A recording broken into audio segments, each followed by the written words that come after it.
அல்ஹம்துலில்லா வஸ்ஸலாத்து வஸ்ஸலாமு அலா ரசூலில்லா. அஸ்ஸலாமு அலைக்கும் வரஹ்மத்துல்லாஹி வரகாத்துஹு.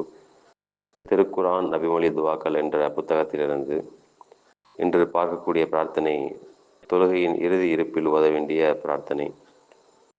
அந்த பிரார்த்தனையானது, அல்லாஹும்ம இன்னி அஊது பிக்க மின் அதாபி ஜஹன்னம் வமின் அதாபில் கபரி வமின் ஃபித்னத்தில் மஹ்யா வல் மமாத்தி வமின் ஷர்ரி ஃபித்னத்தில் மசீஹி தஜ்ஜால்.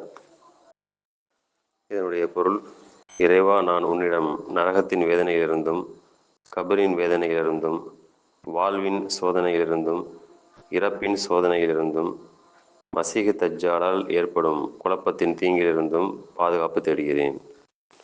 அஸ்ஸலாமு அலைக்கும் வரஹ்மத்துல்லாஹி வரகாத்துஹு.